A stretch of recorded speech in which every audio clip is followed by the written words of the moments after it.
ایک دن ایک مسئلہ لے کر آیا. کہتے ہیں بیوی کے ساتھ ہماری لڑائی ہو گئی. کیسی؟ کہتے ہیں کہ بیوی سے ہماری بات چل رہی تھی تو بیوی نے کہا کہ شریعت کی بات یہ ہے. تو میں نے بیوی سے کہا شریعت کو گولی مارو. انا للہ استغفر اللہ. یہ داڑھی رکھنے ہوئے اور رکھنے والا، 5 نماز پڑھنے والا اور کچھ دینی کتابیں بھی پڑھ رہا ہے.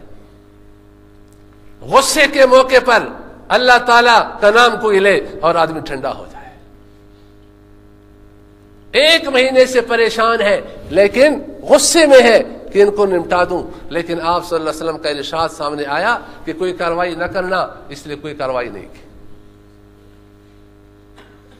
فرماتے میں واپس آیا، آپ صلی اللہ علیہ وسلم اپنے خیمے میں، ان کے پاس بھی اپنی چادر نہیں تھی. ازواج مطہرات رضی اللہ تعالیٰ عنہا میں سے باس کی چادر اوڑے ہوئے، وہ بھی چھوٹی سی چادر تھی اور اس میں نماز پڑھ رہے تھے. جب میں آیا تو آپ صلی اللہ علیہ وسلم نے نماز مختصر کر کے فرمایا حذیفہ کیا حال ہے؟ میں نے کہا الحمدللہ دشمن کے قدم اکڑ گئے اور واپس بھاگ رہے ہیں. مجھے قریب کیا اور اپنی چادر مجھ پہ ڈال دی اور اللہ تعالیٰ کا شکر ادا کیا اور سجدے میں چلے گئے.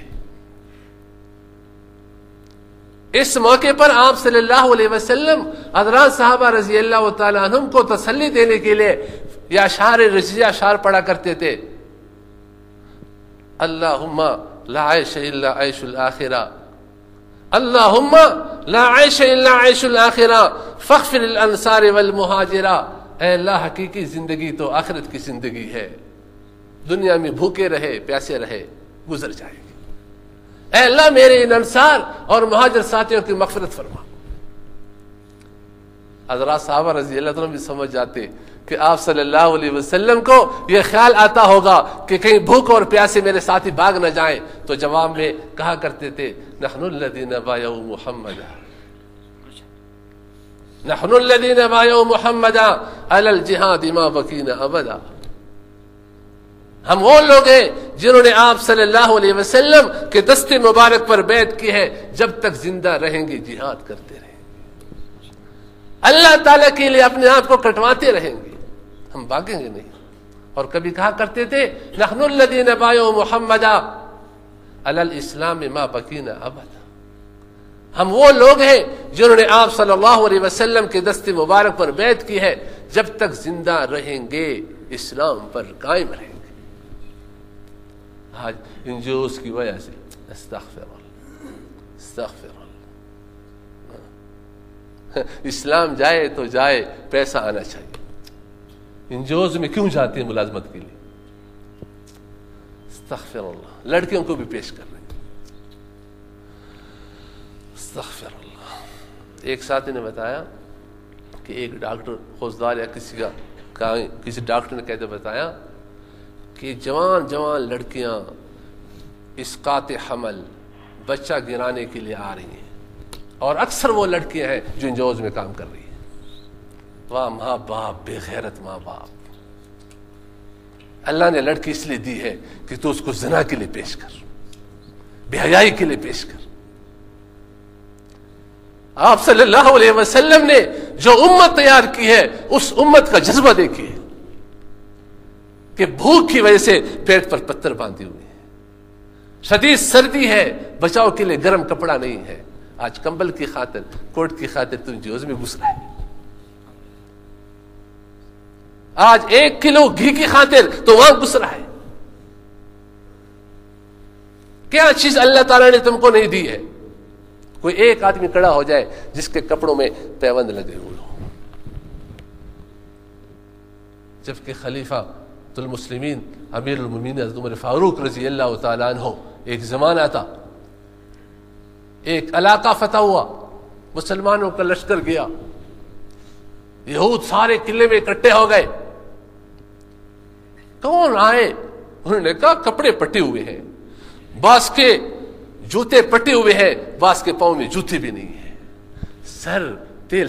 بال تیل سے محروم ہے، تلواروں کے لیے نیام نہیں ہے. کہاں سے آئے ہو؟ کہ تم خود نہیں آئے، اللہ نے بھیجا ہے.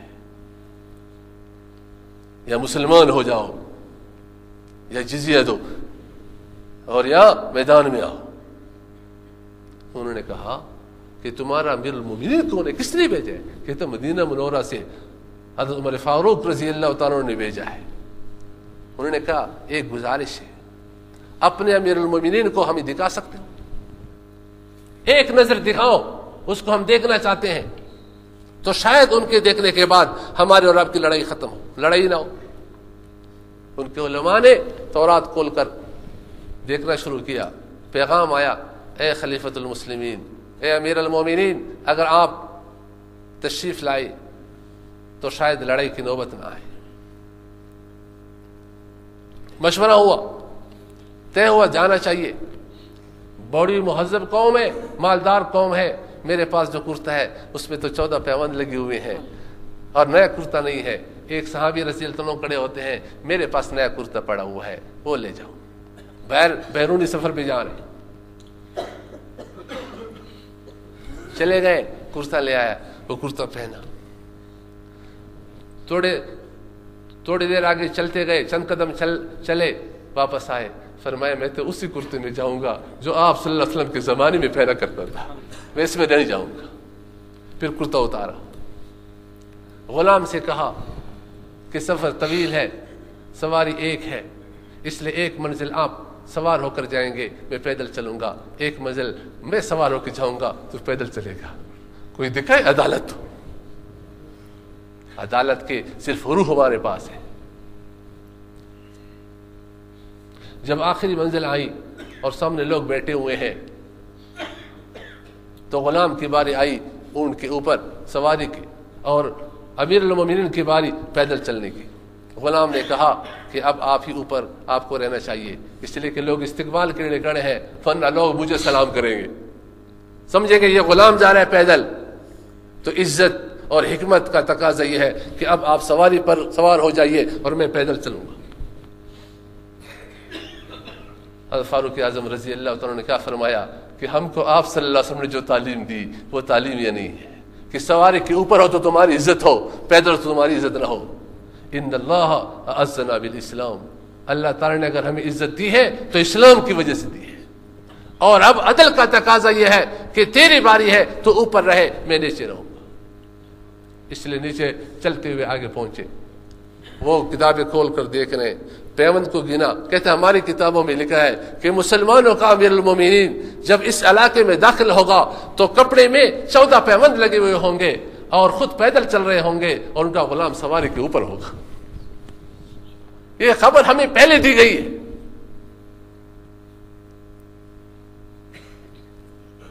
ہم کیا سمجھتے دوستو؟ اللہ تعالیٰ کی معیت آنے کے بعد, اللہ تعالیٰ کی معیت ہمیں حاصل ہو جائے, اللہ تعالیٰ ہمارے ساتھ ہو جائیں دوستو, پھر ہماری ترقی کو کوئی روک نہیں سکتا, ہماری عزت پر کوئی ڈھاکہ نہیں ڈال سکتا. یہ تھے آپ صلی اللہ علیہ وسلم کے تربیت یافتہ لوگ کہ 14 پیوند لگے ہوئے ہیں اور جا رہے ہیں. سعد بن ابی وقاص رضی اللہ تعالیٰ کو جو اس علاقے کا گورنر مقرر کیا تھا, بعد میں فاروق اعظم وہاں جا گئے اور ان کے ہاں جا کر کے ان کے گھر کو دیکھا تو ایک ٹاٹ پڑا ہوا تھا, اس پہ امیر المومنین کو بٹھایا, پھر کھانا پیش کیا. ایک روٹی کا ٹکڑا تھا, اس کو پانی میں بھگویا ہوا تھا, وہ پیش کیا. اس نے کہا سعد یہ ٹاٹ کیا ہے؟ اس نے کہا اس پہ نماز پڑھتا ہوں اور تک جاتا تو سو جاتا ہوں, اور یہ روٹی کا سوکھا ٹکڑا کھاتا ہوں. فرمایا آپ نے آپ وسلم کے زمانے کے معمولات کو ترک نہیں کیے. آج کس نام کے مسلمان؟ پیون لگو ہوا کپڑا ہمارے پاس نہیں ہے, انجیوں سے گھس رہے ہیں اور کپڑے آ جائے. کیا کرو گے کپڑے؟ جب مریں گے کتنے جوڑے قبر میں لے جائیں گے؟ کتنا مال لے کر جائیں گے؟ گھی کے ڈبے پر ہم ایمان کو بیچ رہے ہیں, اسلام کو بیچ رہے ہیں, اخلاق کو بیچ رہے ہیں. آپ کو مجھ سے زیادہ معلومات. یہ تو مجھے آج ایک ساتھی نے کہا کہ ایک ڈاکٹر نے یہ کہا کہ میرے پاس اسقاط حمل کے لیے لڑکیاں جو آ رہی ہیں اکثریت کا تعلق انجیوس کے ساتھ ہے, اسی میں کام کر رہی ہیں. اللہ نے لڑکی دی ہے. حدیث میں آتے جس کے 2 لڑکیوں کی تربیت کرے گا, آپ سر نے فرمایا اچھے تعلیم دے گا, تربیت میرے ساتھ جنت میں اس طرح ہوگا. اس کی تربیت تم کرتے, اس کو اخلاق سکھاتے, اس کو علم دیتے, ادب سکھاتے, اس کی عزت کا خیال رکھتے, رسول اللہ صلی اللہ علیہ وسلم کے ساتھ جنت میں ساتھ تمہیں نصیب ہوتا. تم نے غیروں کے حوالے کر دی, بے حیائی کے جگہوں میں تم نے بھیج دی. کس نام کے مسلمان ہو گئے دوستو؟ تمہیں یہ بتا رہا تھا کہ مسلمانوں کی ترقی, اگر اللہ تعالیٰ کی معیت مسلمان کو حاصل ہو جائے تو پھر مسلمان کی ترقی کو کوئی روک نہیں سکتا, اس کی عزت کو کوئی لوٹ نہیں سکتا, اس کے چین سکون کو کوئی چھین نہیں سکتا. اب دوسری بات, اللہ تعالیٰ کی معیت کس طرح حاصل ہوگی؟ اللہ تعالیٰ کو چھوڑ کر ہمیں چلنا چاہیے یا اللہ تعالیٰ کو ساتھ لے کر کے چلنا چاہیے؟ اب اللہ تعالیٰ کی معیت کیسے حاصل ہوگی؟ اللہ تعالیٰ نے خود قرآن میں فرمایا ان اللہ مع الذین اتقوا والذین هم محسنون.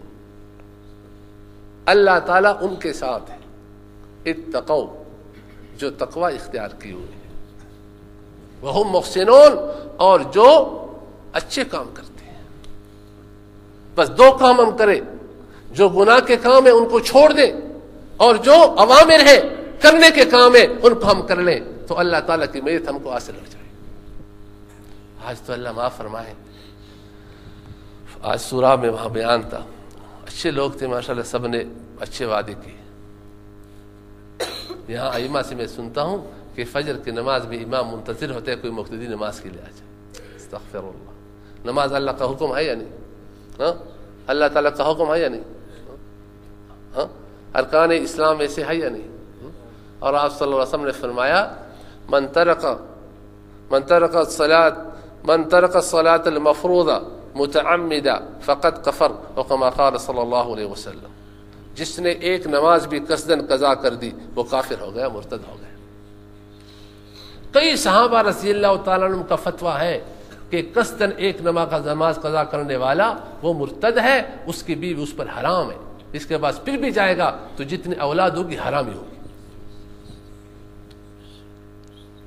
بعض ائمہ کا یہ فتویٰ ہے, اور کئی صحابہ رضی اللہ عنہ کا یہ فتویٰ ہے, اگرچہ مذہب حنفی میں گنجائش ہے. اللہ تعالیٰ فرما رہے میری معیت کو اگر تمہیں ضرورت ہے تو میں نے جو کرنے کے کام بتائے ہیں ان کو کرو, میرے اوامر کو پورا کرو, اور جن کاموں سے میں نے منع کیا ہے ان کاموں کو چھوڑ دو, تقوی اختیار کرو. نماز کا اہتمام کریں گے انشاءاللہ, کریں گے انشاءاللہ. ہمارے حضرت والا فرماتے ہیں کہ 4 گناہ چھوڑ دو ہمت کر کے, اللہ تعالیٰ ہر گناہ چھوڑنے کی ہمت عطا فرما دے گا.